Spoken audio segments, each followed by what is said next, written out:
Oi, eu sou o Stefano Florici, professor de Economia da Cultura da Universidade Federal do Rio Grande do Sul. E este é o Stefanadas, um programa que te convida a pensar diferente, de uma forma leve e divertida. Vem Stefanar com a gente. Uma das cidades mais vibrantes do mundo é o cartão postal do Brasil. Ela é intensa e complexa, de dia e à noite. Hoje é dia de vagar pela alma encantadora do Rio de Janeiro. Bonita por natureza, dono de pontos majestosos e palco de uma agenda de eventos frenética. O Rio carrega consigo a história do país e foi a primeira cidade do mundo a ser declarada Patrimônio Mundial pela Unesco, sabiam? Na categoria Paisagem Cultural Urbana. É a terra de Chiquinha Gonzaga, de Machado de Assis, de Garrincha, de Niemeyer, do samba, da bossa nova, das novelas, da altinha, do biscoito Globo e do mate na praia. E de tantas outras coisas. Eu poderia passar aqui o episódio inteiro apenas listando as pessoas, as coisas, as histórias e os lugares que fazem o Rio ser um lugar tão impressionante. Não é à toa que a capital fluminense seja o principal destino turístico do país. Mas mais do que isso, assim como as belezas e as virtudes, os problemas e desafios por aqui também são muito particulares, muito particulares. Muito do Rio funciona de uma maneira própria, que é difícil para quem não é daqui entender. Isso torna a cidade simplesmente mais fascinante ainda. E para isso, e tantas outras coisas, que eu converso hoje com Antônio Mariano, que é cientista político, diretor do Instituto Rio 21, tem uma vasta experiência na promoção da cidade e, acima de tudo, é um apaixonado pelo Rio de Janeiro.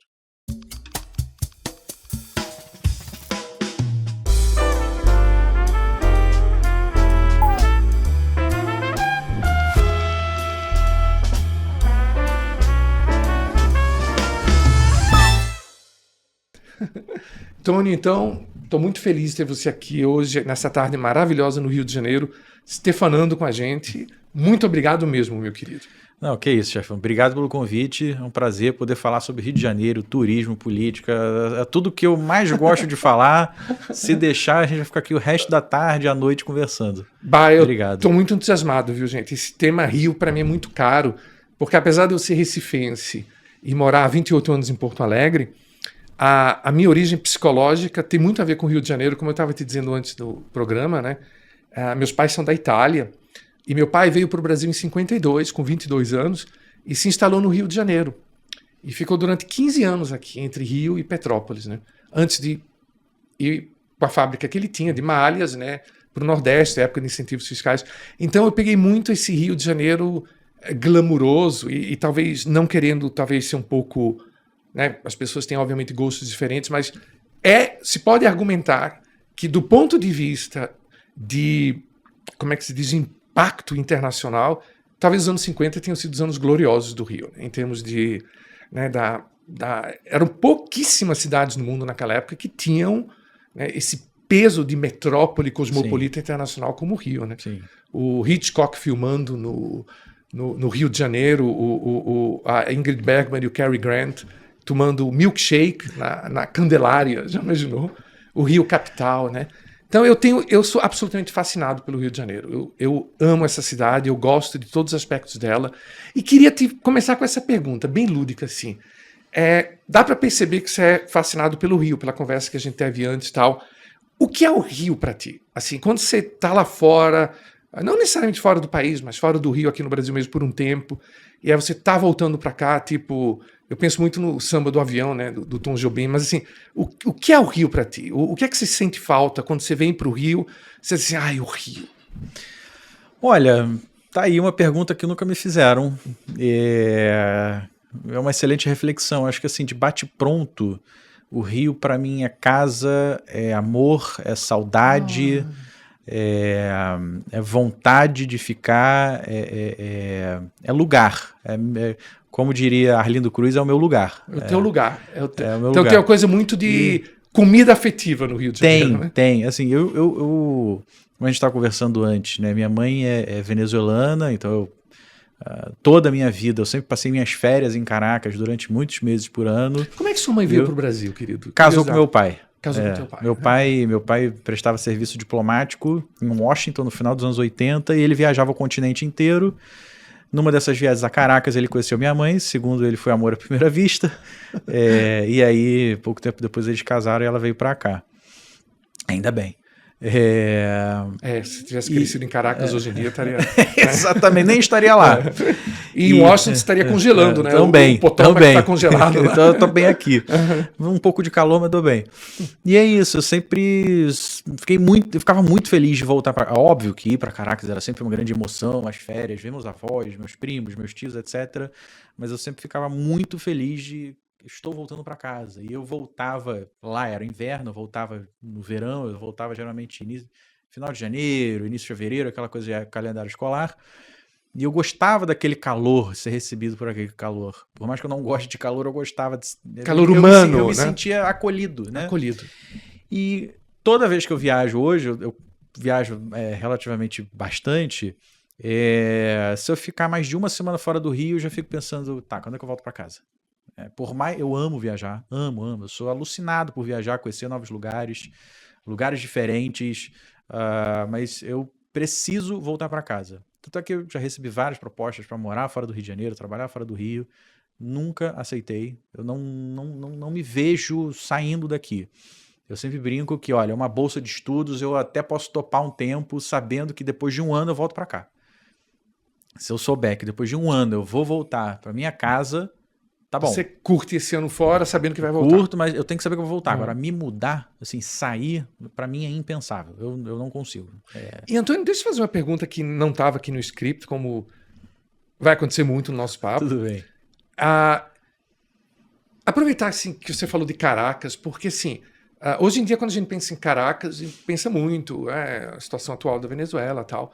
Mas Caracas era, até os anos 60, início dos anos 70...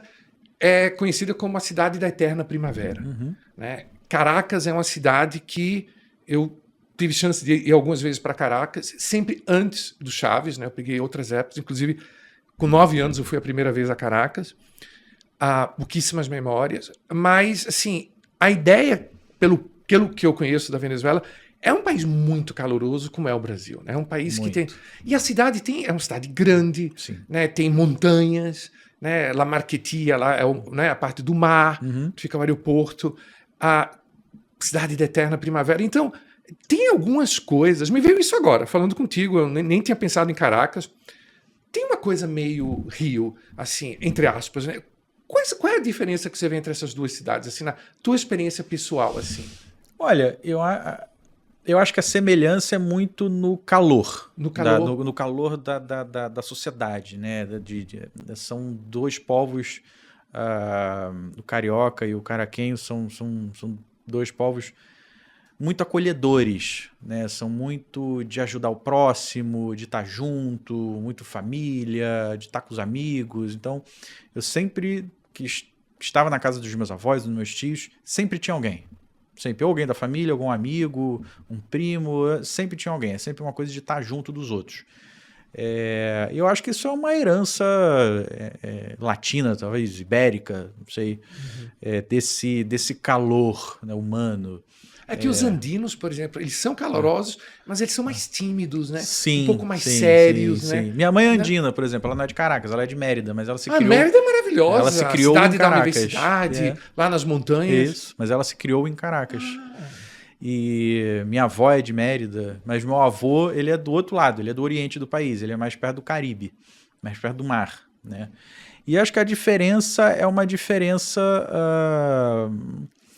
Eles têm muita influência americana pela proximidade. O beisebol, então, né? É incrível, então né? É isso. Eles gostam do beisebol. Né? O esporte é o beisebol, os carros. Obviamente também tem muita influência caribenha, então você tem muito rum na Venezuela, que a gente não bebe rum, né? Ninguém bebe rum no Rio de Janeiro. É cerveja, é vinho e tal. No máximo um uísque, mas rum não existe. Então, acho que também são algumas diferenças culturais que por conta da proximidade geográfica do país com o Caribe, eu acho que um pouco com os Estados Unidos também. A arquitetura é uma coisa que sempre me chamou muita atenção em Caracas. Eu não sei explicar, mas é uma arquitetura... Eu acho que eles preservaram muito mais uma arquitetura modernista do que o Rio de Janeiro. Em São Paulo, por exemplo, preserva-se muito mais a arquitetura modernista brasileira do que o Rio de Janeiro. Você fala do período de 30 a 60, assim, aquele período... Mas a gente tem o Palácio... eu já estou me colocando aqui como carioca. Palácio Capanema, né? Mas é um dos raros exemplos. É um dos raros exemplos. Você anda nas ruas de São Paulo, e olha eu aqui elogiando São Paulo, né? Vamos ter que fazer um corte aqui. Inclusive, semana passada eu estava no Copan falando em símbolo do modernismo, né? São Paulo tem uma arquitetura modernista que eu acho linda, que é muito mais preservada do que aqui. Aqui a gente tem alguns belos exemplos, como você mesmo mencionou, o Capanema, que está sendo reinaugurado agora, mas você não anda na rua e vê tanto.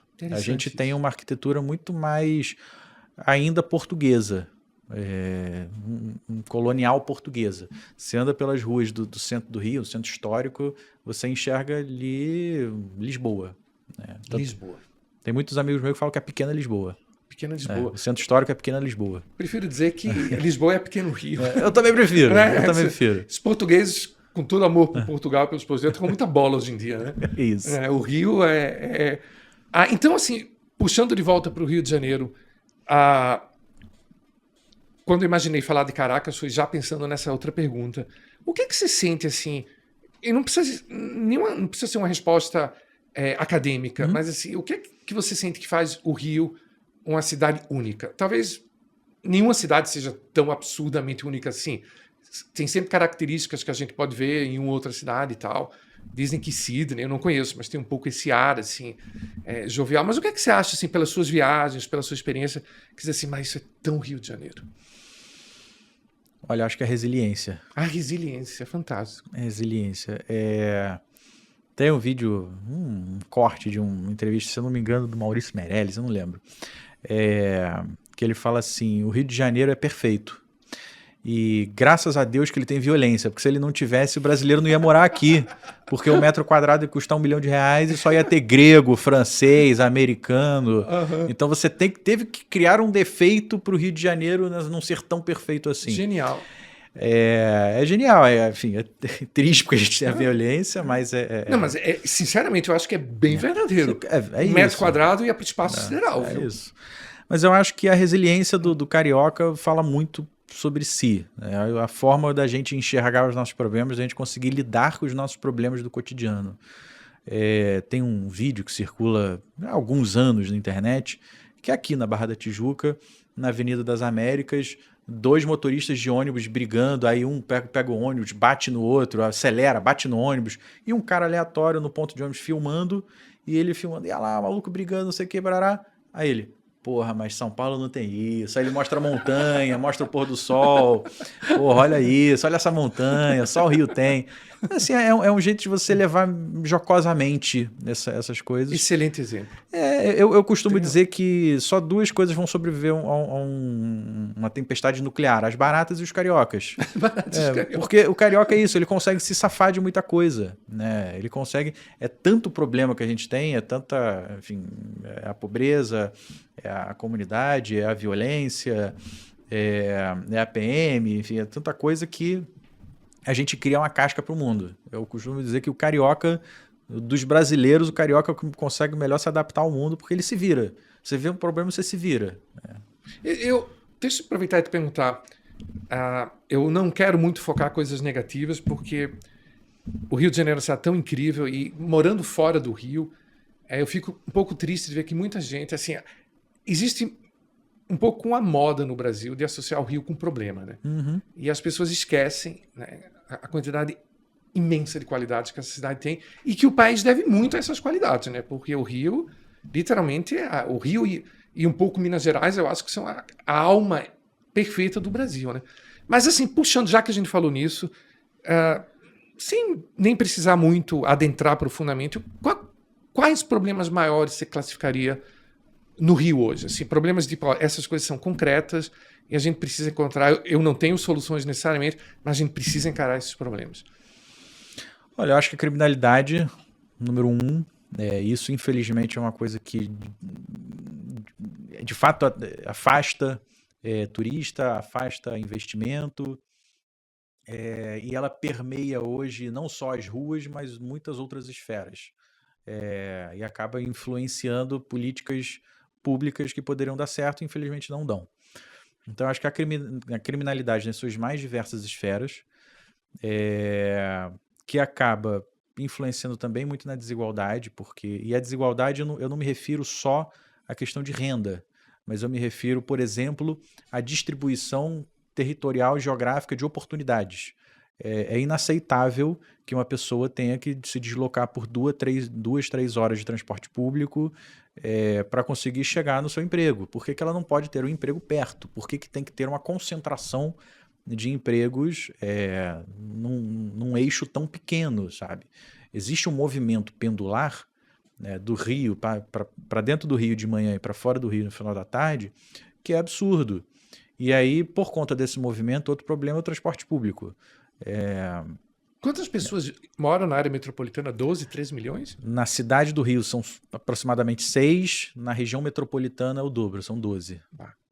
E tudo isso pendularmente faz parte desse... toda essa população faz parte desse pêndulo que vem para o início da Zona Norte, Tijuca, né, centro do Rio principalmente, Zona Sul.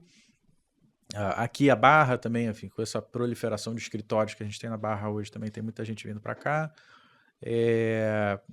Então, acho que aí acaba outro problema, transporte público. É tudo uma cadeia, né? É uma coisa que vai enganchando na outra. E o transporte público não dá capacidade, porque, obviamente, você não vai ter um transporte público que dê capacidade para transportar por dia 2, 3 milhões de pessoas. É inviável isso. Com o transporte precário, você acaba adoecendo as pessoas. E aí leva a questão da saúde pública. Então, eu acho que... É um dominó. É um dominó. Eu diria que, assim, duas coisas que eu acho que poderiam ser feitas logo de cara, claro, não é uma coisa que se resolva assim, óbvio. Nada na gestão pública se resolve assim. Se resolve através de muito estudo, muito trabalho, muita política pública, muito acompanhamento. Mas o primeiro é a criminalidade e o segundo eu diria que é a distribuição de oportunidades. Porque você, trabalhando perto de casa, você tem mais tempo para lazer, mais tempo para descansar, mais tempo para curtir sua família. E isso te dá uma qualidade de vida que é inegociável. É incrível, eu adorei seu exemplo, Antônio. Eu estou hospedado aqui em Ipanema, né? E hoje, vindo aqui para Barra, minha cabeça começou a viajar na maionese e eu fiquei pensando, as pessoas que moram assim em Ipanema e no Leblon, elas literalmente, se elas quiserem, elas têm o privilégio de nunca precisar sair de lá. Elas têm boas escolas, né? A PUC é do lado, né? Tem escritórios, né? Eu posso trabalhar, temos filhos na escola, tem uma faculdade do lado, tem o lazer, tem tudo. Elas podem ficar numa bolha que representa um espaço mínimo Sim. da cidade, pelo que a gente estava discutindo antes, né? Tipo 1,5% da população da cidade do Rio, então da área metropolitana seria tipo 0,7, 0,8. Mas a maioria absoluta da população não vive em regiões que pode dizer que tem esse privilégio, né? Sim, sim. E isso realmente você tocou um ponto muito interessante. Não é só a questão da concentração de renda, talvez até pior, porque isso acaba impossibilitando uma melhora da distribuição de renda, é a concentração de oportunidades, né?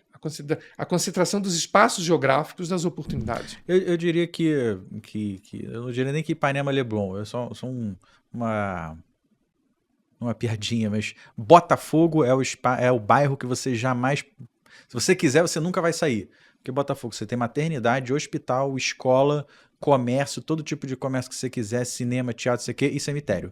E Ipanema Leblon não tem cemitério.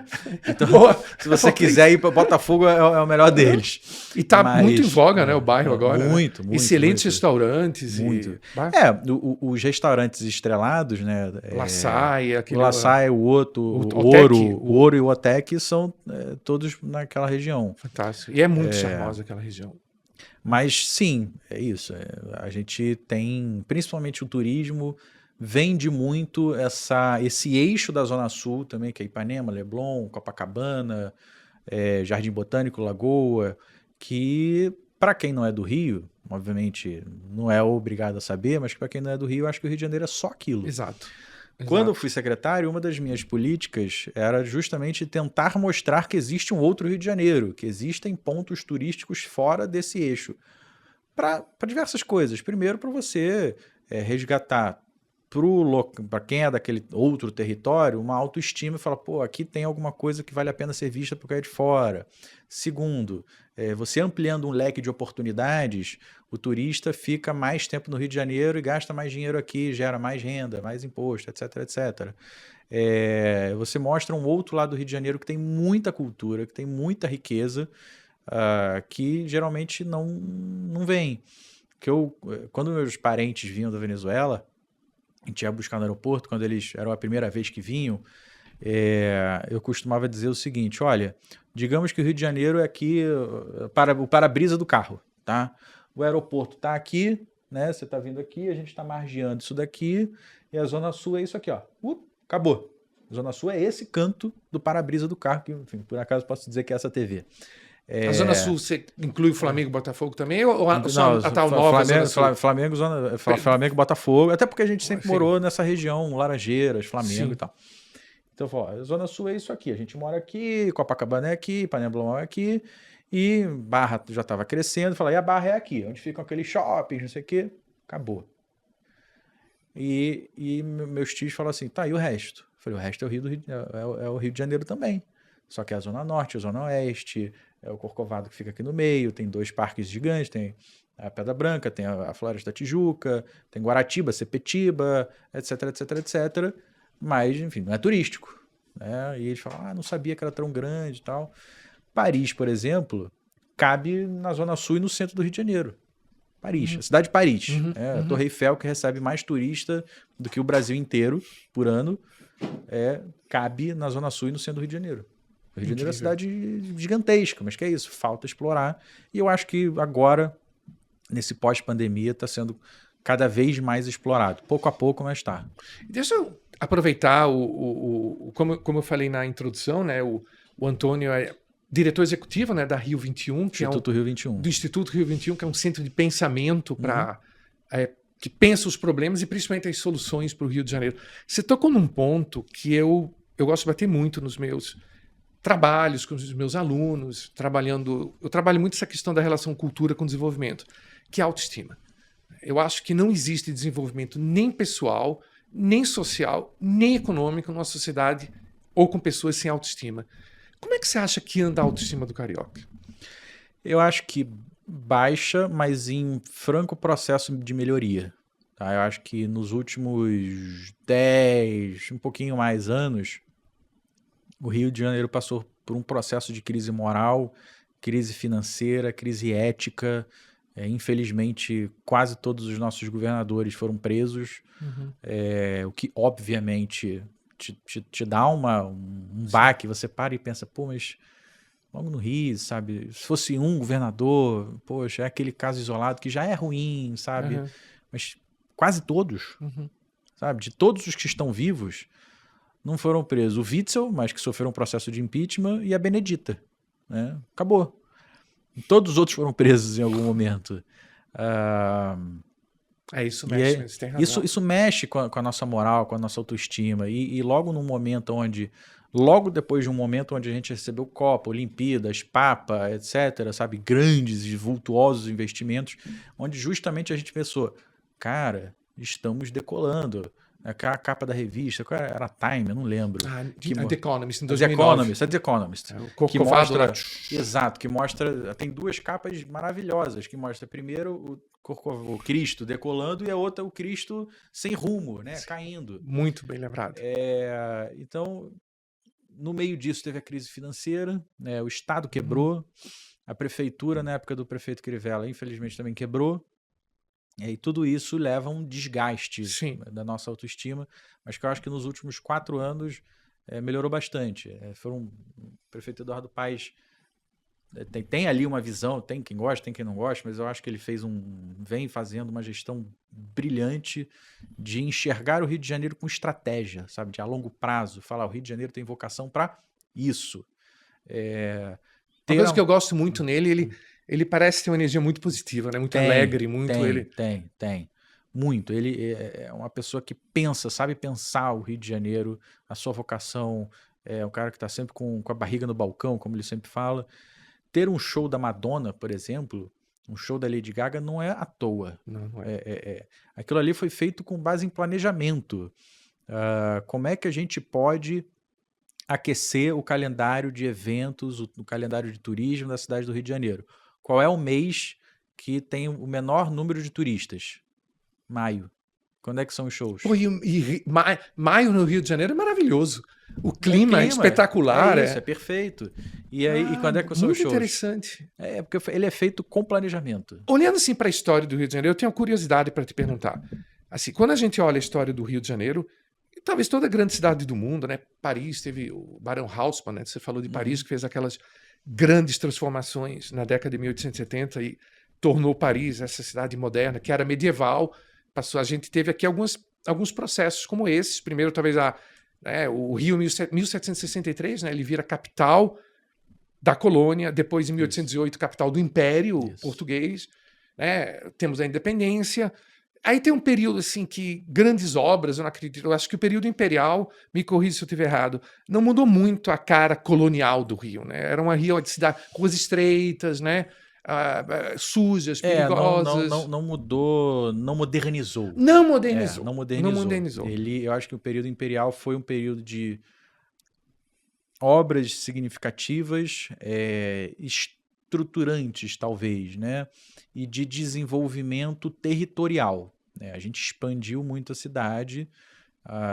Acho que a Estrada de Ferro, por exemplo, central do Brasil, um belo exemplo disso.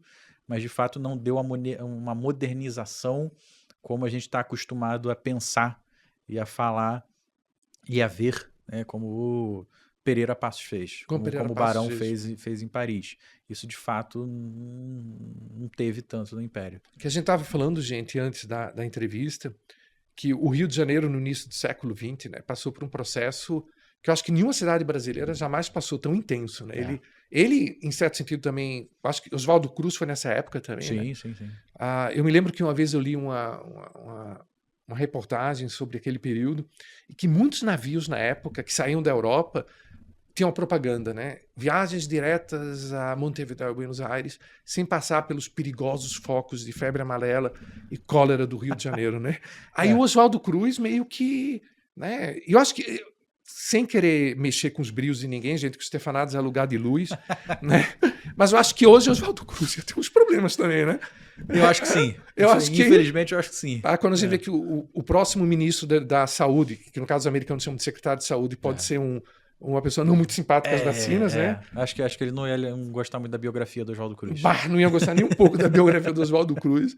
Mas aí o Pereira Passos, né? Ele, me corrija se eu estiver errado, ele derrubou o Morro do Castelo, né? Que estava praticamente naquela região que é hoje a Candelária.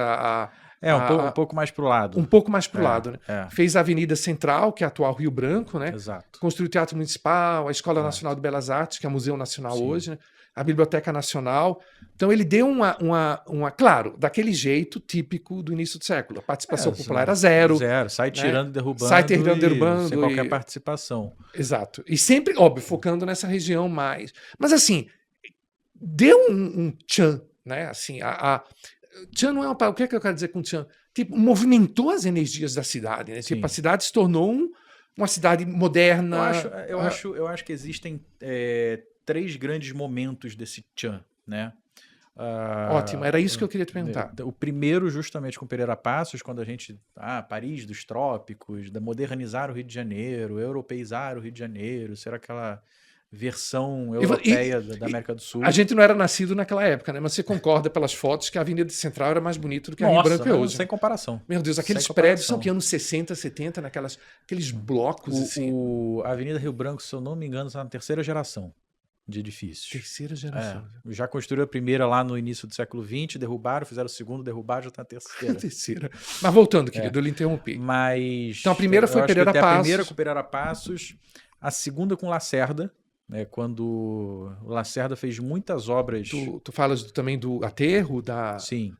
Mas, desculpa, querido, mas esse período, você não colocaria Vargas, assim, aquela coisa é que foi uma coisa meio, talvez, assim, meio muito da época dele, de Estado Novo, quase levemente aquela arquitetura meio grandiosa fascista, aquela tipo a Central do Brasil, o Ministério da Guerra, Eu aquela acho... avenida que não devia se chamar Presidente Vargas, né? Porque ele estava vivo, Tava né? vivo, é. Se fosse a lei de hoje em dia, não Não poderia. poderia, né? Seria muito. Olha, bom, tem a Fundação Getúlio Vargas, onde eu estudei, que foi criada quando ele estava vivo também. E chamava já a Fundação já Getúlio Vargas. foi criado com esse Mas nome. uma fundação, eu poderia fazer a Fundação Florice, né? Vivo, né? Uma fundação. Mas, olha, eu acho... Não pegou muito, né? Mas eu não acho que foi ali um momento de...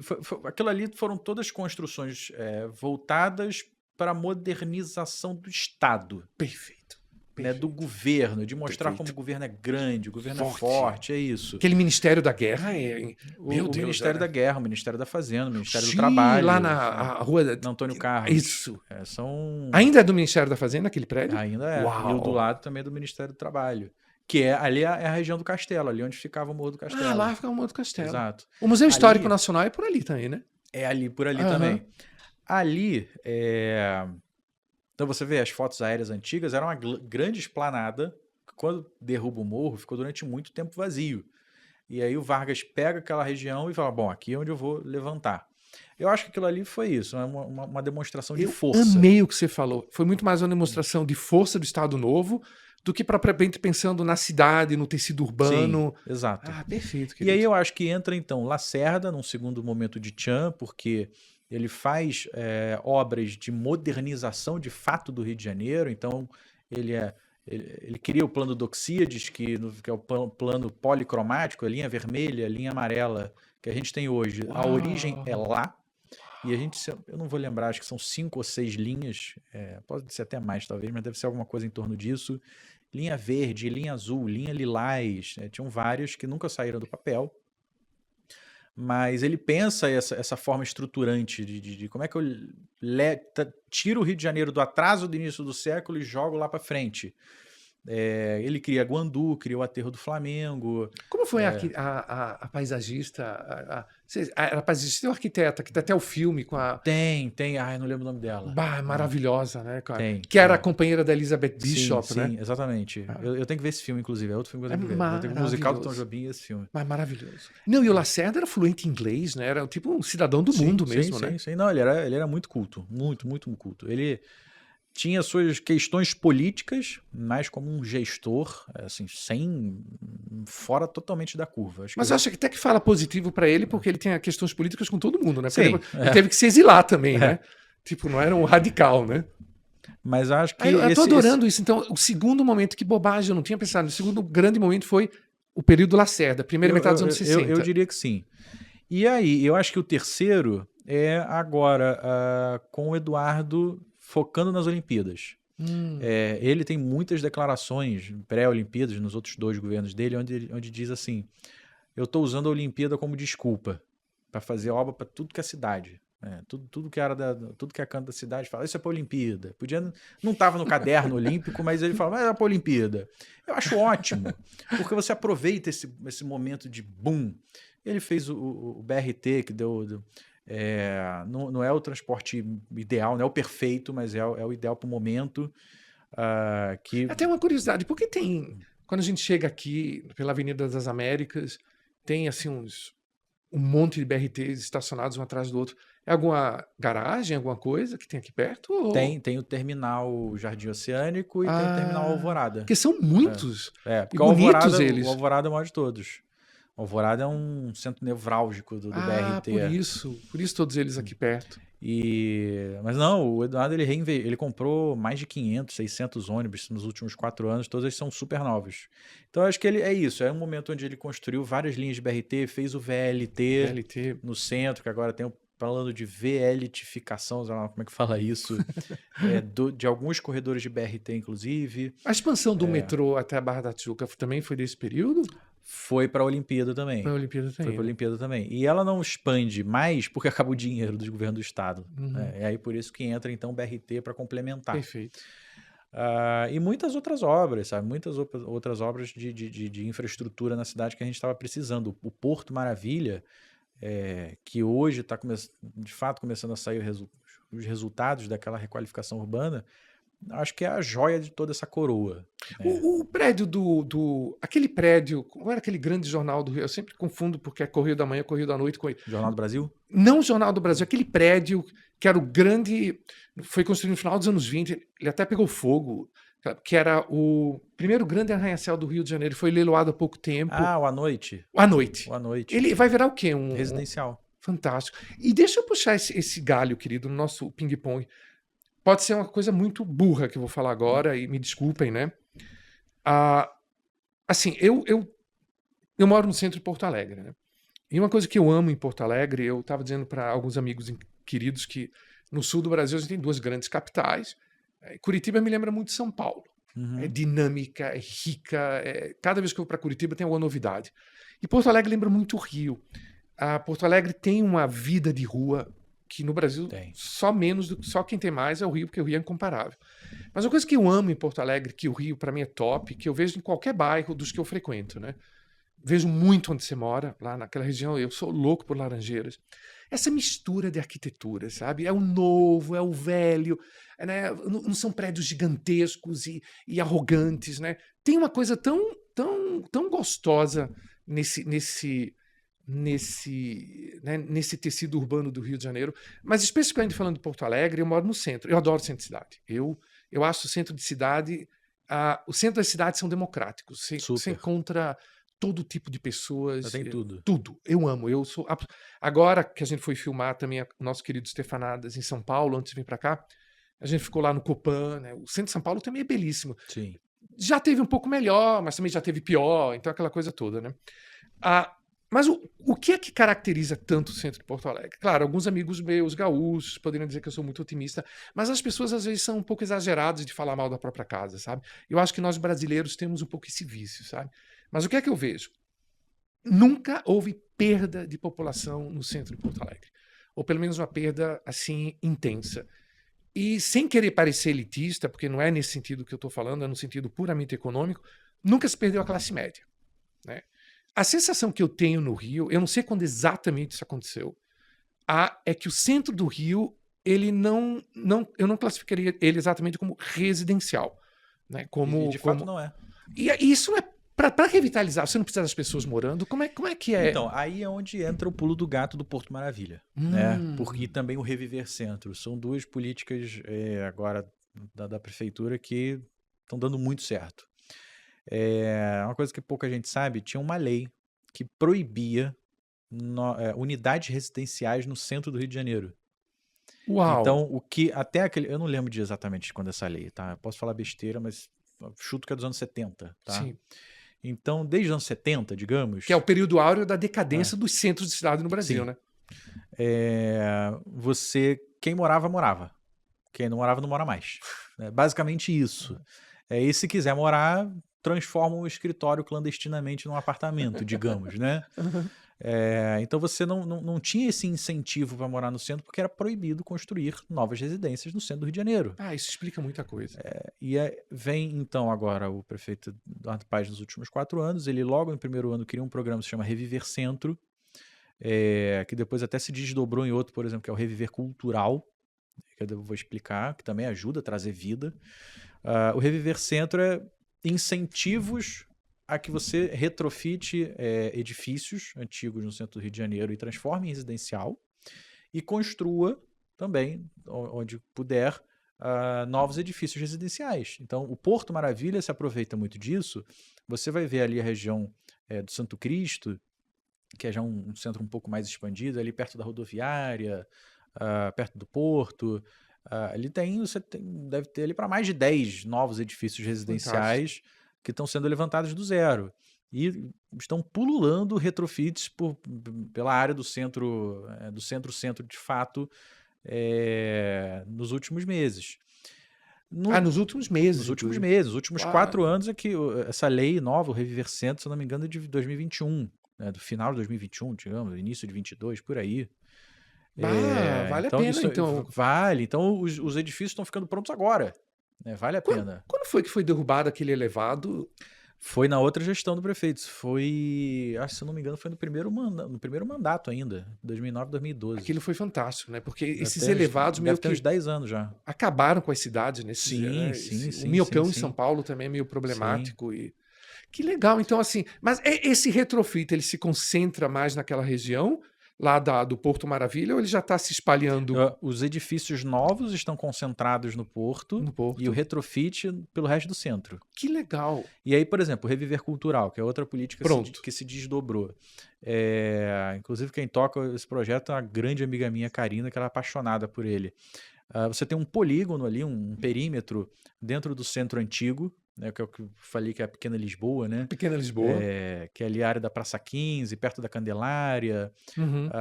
Ali a prefeitura ela investe no projeto, que é o seguinte: o proprietário do imóvel fala: olha, eu tenho um imóvel aqui dentro dessas especificações que a prefeitura colocou que está disponível para alugar. E tem um dono de um projeto cultural, que aí pode ser uma casa de cultura, tem um ateliê fotográfico, tem até uma casa LGBT, tem uma casa de carnaval, tem várias coisas, sempre focado em cultura, tá? É por isso que se chama Reviver Cultural. Uhum. Restaurante não pode, nada disso, tem que ser cultura. E fala: eu tenho esse projeto, eu tenho essa casa, a prefeitura faz o match, né? É quase um Tinder, né? Dos Tinder. Projetos. E ela diz assim: eu vou ajudar a financiar a obra com tantos X mil reais até X metros quadrados por X tempo. E você tem que me mostrar a viabilidade financeira, etc, etc. E isso está dando muito certo. Tá dando muito certo. Outra coisa que se desdobrou também é a Rua da Cerveja. Que eles pegaram a Rua da Carioca, que estava completamente decadente. O Bar Luiz. Fechou e compraram os direitos. O Antônio, dono do Belmonte, né, Sim, vai ser sim. agora o dono de praticamente todos os bares e restaurantes do Rio de Janeiro, ele comprou os direitos do Bar Luiz e ele vai reabrir em breve. Mas ele está fechado já tem algum tempo. Então, isso faz parte da decadência da Rua da Carioca. Faz parte da decadência. E aí ali será a Rua da Cerveja, que a proposta é a mesma, só que ao invés de ser cultura, é de microcervejarias. De microcervejarias, olha então, que legal. Produtores de cerveja. Ambev, por exemplo, não pode, tem que ser artesanal. Tem que ser artesanal. Até um X. E esse Reviver Cultural é só no centro? E não é no centro todo, é naquele pedaço na do Pequena centro. Lisboa, né? Naquele pedaço do centro antigo. Como é o nome daquela igreja que, inclusive, a família real casava lá? Que foi bem na frente da Praça 15, quase. Na Antiga Sé. É isso. Aquela é a Antiga Sé. Aquela é a Antiga Sé. Antiga Sé. Aquela região realmente precisa... Porque é muito bonita, né? Mas ela, muito. De fato, precisa de uma revitalização. E ali ganhou uma grande revitalização com a derrubada da Perimetral. Exatamente. Porque ali, a Praça 15, exatamente. Você passava ali com exato. Era uma coisa que você nem percebia que existia. Exato. Você trouxe... Todo sábado tem a feira lá. É sábado ou domingo, não lembro. Enfim, acho que é todo sábado. Tem a feira de antiguidade da Praça 15, que é uma feira gigante. Ali traz muito movimento. A gente estava falando da decadência do centro de cidades, né, nos anos 70. Eu me lembrei, me corrija se eu estiver errado, foi naquela época, né, que se não me engano, em 76, que derrubaram o Palácio Monroe, né, que era a sede do Senado, sim. Para fazer a estação de metrô, né? Isso era uma desculpa, mas não... Todos os técnicos ainda na época apontaram que não precisava derrubar o Palácio Monroe para fazer o metrô, não tinha a menor necessidade, tanto é que de fato tem uma curva ali, tem um estacionamento naquela praça hoje. Então o metrô não passa ali. Então não precisava derrubar. Mas desculpa, por quê? Por que quiseram derrubar? Você acha que tinha alguma... Aquilo faz parte de um grande programa, de um grande ideário do governo militar de esvaziar o Rio de Janeiro politicamente. Tá? Tanto é que você vai ver no início do governo militar, onde é que foi assinado o AI-5? Foi no Rio de Janeiro ou em Brasília? Brasília? Brasília já era capital, mas o AI-5 foi assinado no Palácio Laranjeiras. Foi assinado no Palácio Laranjeiras? Eu não sabia disso. Foi assinado no Palácio Laranjeiras. Então, grande parte da vida política do país continuava no Rio de Janeiro. E você tem uma efervescência muito grande aqui. Então, esvaziar o Rio de Janeiro fazia parte desse... Isso é fartamente documentado. Isso não é fonte Vozes da Minha Cabeça, tá? Isso é fartamente documentado nos Gente, jornais da o época. Antônio é doutor, né? Em História e Ciência Política. Ciência política. Isso é muito documentado em editoriais da época, em documentos internos do governo que já estão disponíveis para consulta pública. Você tem uma expansão da indústria automobilística em São Paulo, por exemplo, no período do governo militar. Você esvazia economicamente, financeiramente o Rio de Janeiro, levando sede das indústrias para lá, das indústrias, das grandes empresas. E politicamente você termina de fazer a mudança do governo federal para Brasília. E eu não posso deixar agora de entrar nesse assunto, que é um dos que eu estava mais curioso de falar com o Antônio. Eu cresci numa casa, como eu te falei, de um pai que viveu esse Rio, né? E meu pai, assim, meu pai não é nenhum historiador, ele falava puramente como um curioso. Meu pai é uma pessoa bastante erudita, mas não é exatamente um especialista, né? E ele tinha sempre essa noção de que o que acabou com o Rio de Janeiro foi a transferência da capital para Brasília, mas mais do que isso, que o Brasil perdeu muito com isso. Claro, gente, pelo amor de Deus, amo meus amigos brasilienses, né? Temos o agronegócio do Centro-Oeste, não vou entrar nesses campos. Eu já morei praticamente entre morar e trabalhar. Eu podia dizer até que se eu fosse candidato a presidente do Brasil, eu poderia dizer que sabe, o extremo leste, o extremo norte, o extremo sul, eu conheço o meu povo, sabe? Mas assim, né, com todo respeito, eu não nego. Afinal de contas, tudo tem dois lados na vida, não é? Eu não estou dizendo que só teve coisa ruim. Mas assim, você tocou um ponto fantástico, essa história do esvaziamento, porque o Rio é uma cidade de sociedade civil, né? O Rio é uma sociedade de discussão. O Rio é uma cidade que tem vocação. Eu comparo muito o Rio com Roma nesse sentido, né? Milão é aquela vocação um pouco mais, né, negócios, tal, que seja. Mas o Rio tem como Roma essa vocação de vida pública, de vida política, de discussão, de sociedade civil. É impossível você estar no Rio de Janeiro como capital, né, e não ter a sociedade civil envolvida, pressionando, discutindo, dando ideias. Foi lá para Brasília, né, no meio do mato, que naquela época literalmente no meio do mato. Exato. Isolado, e não tenha dúvida nenhuma que isso foi... Eu não diria que necessariamente no início estratégico, porque, né, Brasília não foi criada, obviamente, pelos militares, mas que ajudou muito, ajudou. Agora, em relação... Então, eu te pergunto assim, querido, assim, quero te ouvir agora como esse doutor que você é. Não como diretor do Rio 21 ou dessa pessoa pública que sai no seu trabalho público, como acadêmico. Olhando pelos dois lados, você acha que isso fez mal para o Rio de Janeiro e você não teria feito isso? Se você pudesse, é uma pergunta forte, eu sei que implica muita coisa. E para o Brasil, quais são as consequências que você acha que isso trouxe? Olha, depois eu tenho que mandar o link desse episódio para o Christian Lynch. Não sei se você já ouviu falar nele. Christian Lynch é um grande amigo, quase um irmão meu, que eu bebo muito nessa fonte dele, porque ele é um árduo defensor do Rio como segunda capital, segundo distrito federal do Brasil. Tá? Me manda esse link. Ele tem vários artigos sobre isso. Vou te mandar depois, mas... E aprendi muito com ele sobre isso, tá? Porque historicamente eu sempre também achei, né? Sempre achei que o Rio perdeu muito com isso, tá? Acho que o Rio perdeu muito dessa capitalidade. Ela ainda resistia, mas o governo militar fez esse desfavor de terminar de emagrecer o Rio de Janeiro politicamente, digamos assim. Eu jamais teria feito isso, óbvio. Eu sou um carioca inveterado. O que eu puder trazer para cá, eu vou trazer. Enfim, Já imaginou, só sendo um pouco lúdico, imagina as embaixadas no Rio. Nossa, bom, a Ação Clemente era a rua das embaixadas, né? Uau! O consulado de Portugal está lá até hoje, que era onde ficava a embaixada de Portugal. O Palácio da Cidade, que hoje é a segunda sede da Prefeitura do Rio, é a antiga embaixada britânica. Uau! Era a embaixada americana era onde? Boa pergunta. Parece que a embaixada argentina era também bem colossal. A embaixada argentina é onde hoje fica o edifício Argentina, na praia de Botafogo. Era um palacete belíssimo, belíssimo, belíssimo. Foi derrubado porque é isso. Acabou a embaixada, não tinha mais por que manter aquilo tudo. Mas o consulado hoje fica lá no edifício. Tem lá um andar inteiro só para eles. Acho que deve ter sido um bem bolado que eles fizeram na época. Que fica a embaixada, o consulado fica no edifício argentino, que era onde ficava a embaixada, que era era um palacete lindo em Botafogo. Botafogo era esse bairro da diplomacia, né? Da digamos diplomacia. Assim.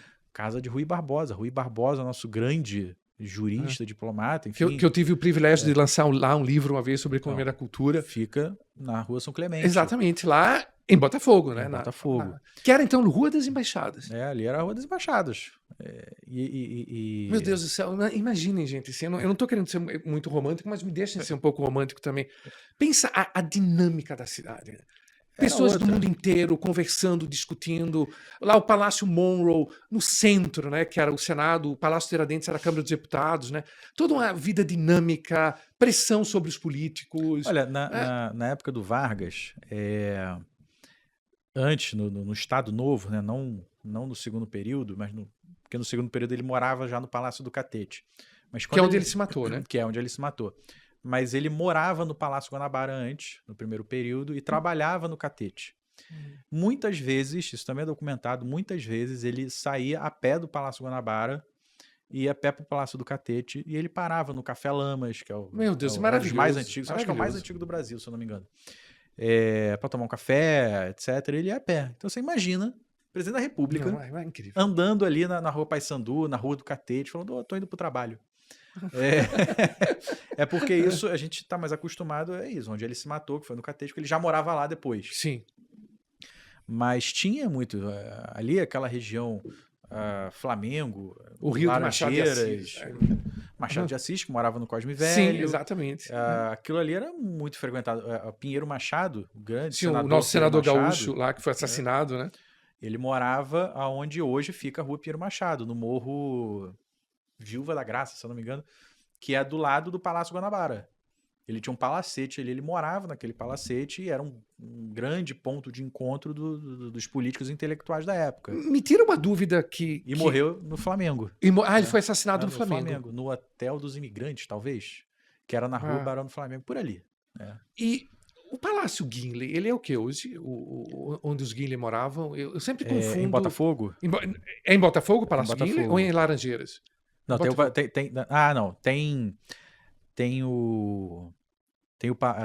o Palacete da Firjan, que é onde os Guinle moraram depois, em frente ao Santo Inácio, na São Clemente, sim, que hoje é da Firjan, mas é aberto ao público, é lindo, é super restaurado. E tem o Palácio Laranjeiras. Então, Palácio Laranjeiras, hoje, ele é a residência oficial do governador do Estado. E era onde os Guinle moravam, né? Era onde os Guinle moravam. No auge os Guinle construíram aquele... posso ter enganado, mas acho que foi o primeiro elevador do Brasil. Uau! Foi lá. Uau! E assim, voltando então, desculpa eu ter interrompido com... É impossível falar do Rio sem romantismo, sem coisas lúdicas, né? Impossível. Voltando para essa questão, então... e para o Brasil, qual que você acha que foi o impacto do Rio deixar de ser capital? Olha, eu acho que é ruim, porque você tira uma capitalidade, você tira uma essência do Brasil, do Brasil que sim, era do Rio de Janeiro. Né? Você... assim, eu acho que Brasília tem uma arquitetura linda. Eu sou um apaixonado por arquitetura. Sim. Tá? Não, e é o modernismo. Não, aquele modernismo, topo, né? eu acho lindo, eu acho incrível, sabe? Mas é muito árido. Né? Você não tem rua, você não tem pedestre, é tudo carro, sabe? Apesar da arquitetura, é uma cidade sem sabor. Né? Ai, gente, pelo amor de Deus. Assim, nosso público brasiliense. Não, claro, a gente tá brincando. Eu sou né? Mas eu tô falando bem da arquitetura. Não, e agora Brasília hoje é cheia de vida e tal. Mas imagina nos anos 60 e 70. Sim, sim. Eu acho que você ajuda a perder um pouco da identidade. Porque a identidade do Brasil estava muito atrelada à identidade do Rio de Janeiro. E até hoje isso continua, né? A cultura, o funk que roda o mundo é carioca, a bossa nova que roda o mundo é carioca, a praia que roda o mundo é carioca. Quando você pensa o Brasil, eu sempre falava isso quando era secretário, quando você pensa o Brasil, você não pensa o vão livre do MASP, né? Você não pensa o Ibirapuera, você não pensa a Esplanada dos Três Poderes, você pensa, você vê e imagina aquela foto do Cristo Redentor de braços abertos, olhando de costas, assim, Enseada de Botafogo, Pão de Açúcar. Você pensa o Brasil, você pensa aquilo, você pensa Copacabana. Exato. Então você ajuda a relegar o Brasil para um segundo plano. E eu até penso como economista, gente, assim, a gente está sendo muito intenso na nossa reportagem de hoje, na reportagem ótima, né? Nosso programa, lembrando o Antônio, ele tem uma vida pública intensa, né? Não é intenção nenhuma do programa ficar fazendo propaganda de ninguém, não é isso, pelo amor de Deus. Mas ele tem todo o direito, como pessoa pública, de colocar. Ele está colocando só coisas incríveis e maravilhosas. Assim, como economista, eu também. Isso é muito debatível, né? Muito. Porque as coisas, sabe, como quase tudo, as ideias vão e vêm, né? Mas, assim, ter cidades fortes é um aspecto muito positivo para os países, né? Londres, Paris, Seul. E a gente poderia ter 2 cidades hoje. Eu acho que não só ter cidades fortes, porque cidade forte, por cidade forte, nós já temos. Tá? São Paulo e Rio de Janeiro são cidades muito fortes, tá? Que se complementam. Eu fico sempre brincando com São Paulo, fico zoando São Paulo. Mas né? Complemento total. Mas é um complemento total. São Paulo fez aniversário agora, eu publiquei uma foto no meu Instagram, na praia, o Pão de Açúcar no fundo, e falei assim, feliz aniversário, São Paulo. Eu gosto muito de brincar, mas são cidades que se complementam demais. Tá? Uma não vive sem a outra. Tá? O maior número de turistas brasileiros no Rio de Janeiro são de São Paulo. Que não dá nem para dizer quase são turistas, né? São vizinhos. Né? Estão toda hora aqui, já são de casa. Mas assim, cidade forte por cidade forte nós já temos. Eu acho que a questão é a seguinte: um país da dimensão continental que nós temos, você precisa de mais espalhadas. A Alemanha, por exemplo, tem muitas cidades fortes, médias, mas fortes. É incrível. Né? A Alemanha é um exemplo fantástico. Bonn, Frankfurt, Munique, Düsseldorf, né? Berlim. Não tem uma coisa mega, mas são todas cidades médias, são muito fortes. E a Alemanha tem, né, principalmente a Alemanha Ocidental, esse espalhamento, se é que essa palavra existe, de cidades. Né? Frankfurt é o centro financeiro, Munique, centro industrial, Hamburgo, o grande porto, né? Bonn era a capital. Eu sempre achei super interessante isso, sabe? A Itália também é um país que você não tem ela tem Turim, Milão, na Roma, né? Uma coisa. Mas eu queria só insistir naquela coisa de cidade forte, talvez eu esteja sendo um pouco alfa demais. Mas tu vê, por exemplo, assim, o Rio teria sim uma certa vocação, meio Buenos Aires, cidade do México. Eu até digo mais, sabe, tem uma coisa que ser capital e poder colocar todas as suas vantagens comparativas em pura expressão. Teria tido outro peso para o país e outro peso para o mundo. Né? De novo, eu concordo que, né, a expansão da fronteira no Brasil Central, né, tem, né, eu não entro muito nesse, eu estou sendo talvez um pouco atlanticista demais. Né? Eu acho que é o seguinte, a gente tem que ter cidades fortes, tá?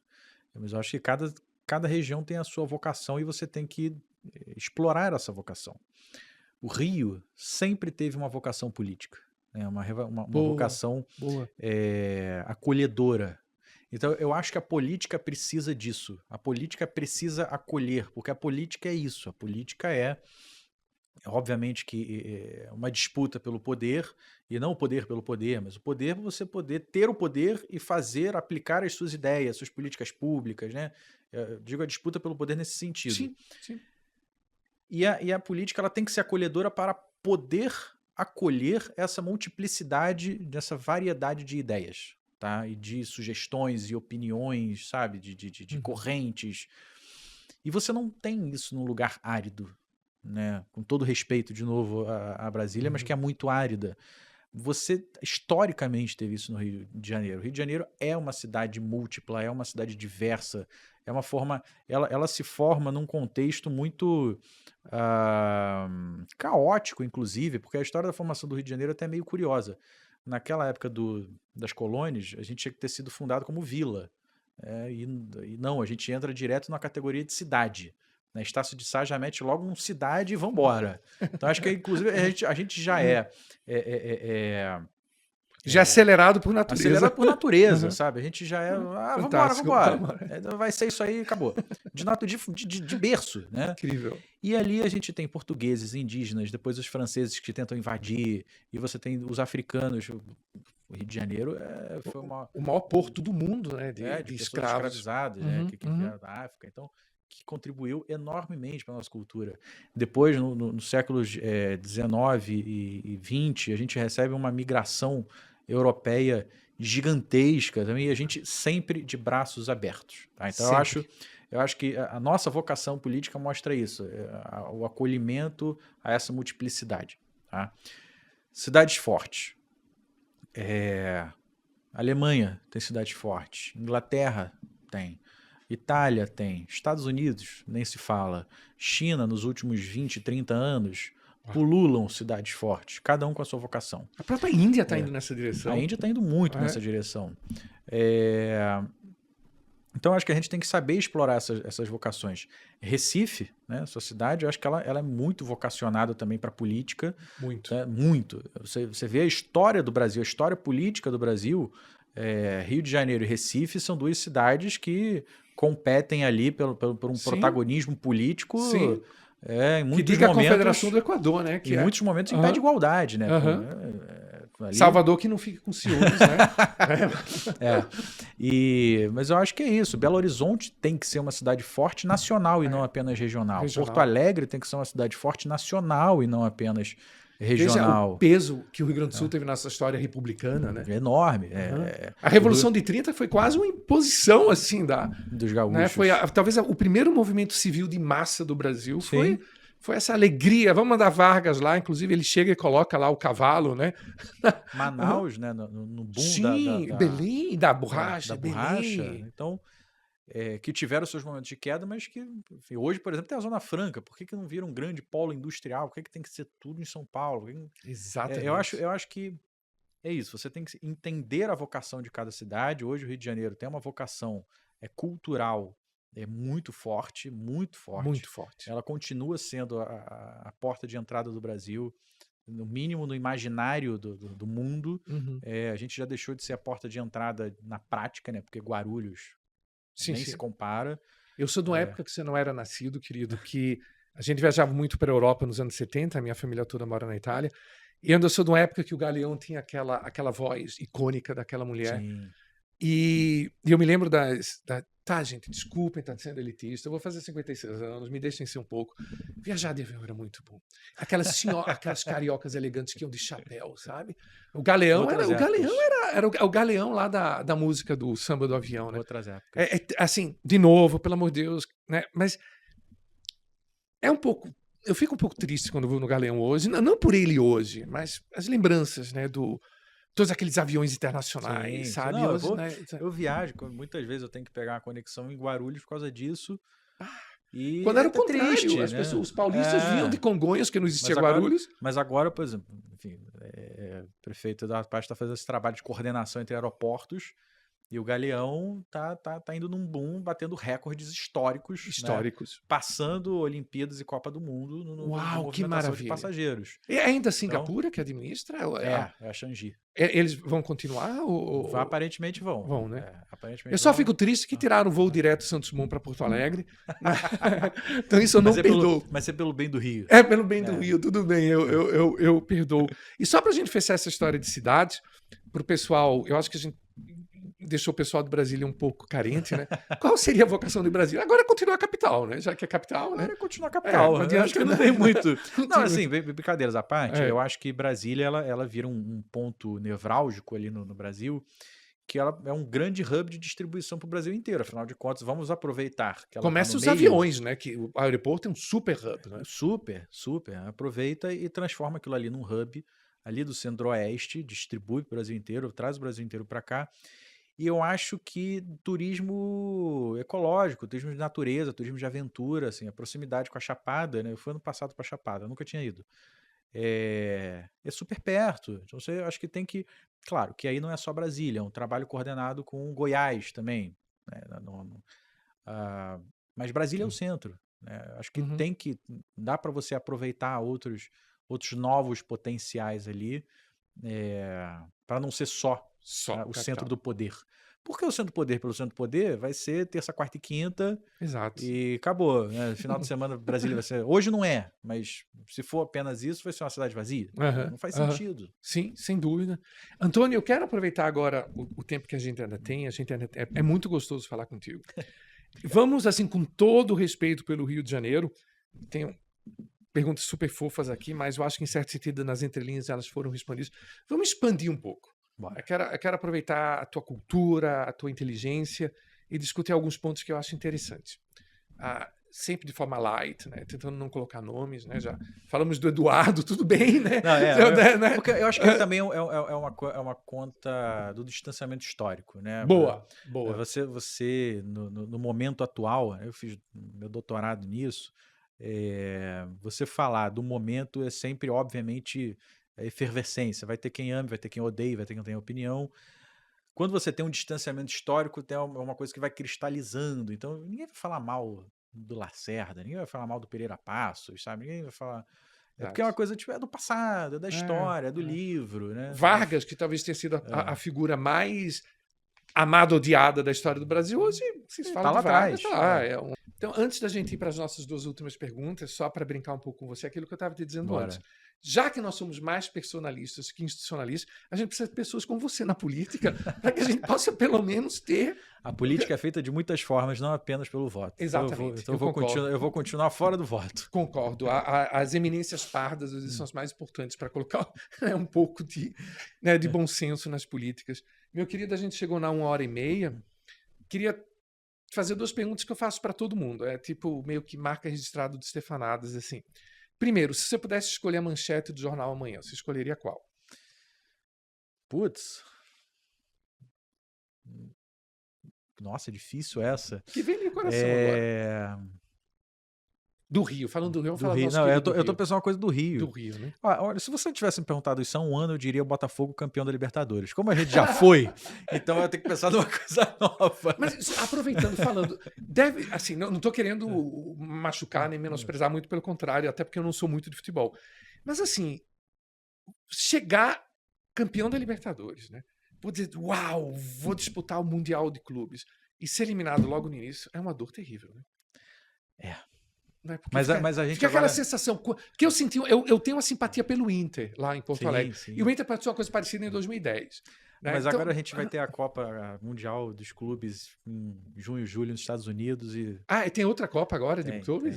Tem. É novo isso? É nova. É nova, é a primeira edição da FIFA, vai ser a cada 4 anos, enfim. Então tu é literalmente Botafogo em todos os sentidos, né? Cresceu naquela região. Eu tô indo no jogo hoje. Botafogo Fluminense. Botafogo Fluminense, né? Mas a manchete, rapaz, eu acho que tem que ser alguma coisa. O Rio cresceu de novo, o Rio, alguma coisa que exalte a autoestima da nossa população, que mostre a boa essência do nosso carioca. Eu pensei agora assim, foi provado cientificamente em Harvard, o Rio continua lindo. Pode ser. E a última, querido, seria o que é que você acha que nós, como pessoas, na nossa prática cotidiana simples, a gente pode fazer para tornar o mundo um lugar mais amoroso? Calçando a sandália do outro. Fantástico. Acabou. Se você tiver empatia pelo outro... Empatia, exatamente. Eu acho que resolve mais de 80% dos problemas. E tu sabe, meu querido, que a gente chega hoje ao 20º programa, ao 20º Stefanadas. Em certo sentido, quase todas, ou eu diria até todas as respostas a essa pergunta, elas passam por variações exatamente disso e de outra coisa que vai nessa linha, que a gente precisa aprender a se ouvir de novo. Sim. Né? Então veja que interessante, gente, é se colocar no lugar do outro, empatia, que é uma característica tão humana e aproveitando que a gente falou também de religiões, verdadeiramente cristã, né? Porque eu acho que essa essência do cristianismo não é o julgar, né? Não é o dizer eu tenho razão, mas é se colocar no lugar do outro. Pelo contrário, é acolher. É acolher, exatamente. Acolher e se ouvir. Sim, né? É isso. Antônio, querido, foi um prazer enorme te ter aqui, viu? Olha, é meu. Obrigado pelo convite. Não, que maravilha, viu? E vamos ter outros convites aqui, viu? Espero ter estefanado bastante. Não, mega estefanou, viu? Eu mando um beijo para todo mundo e até a próxima.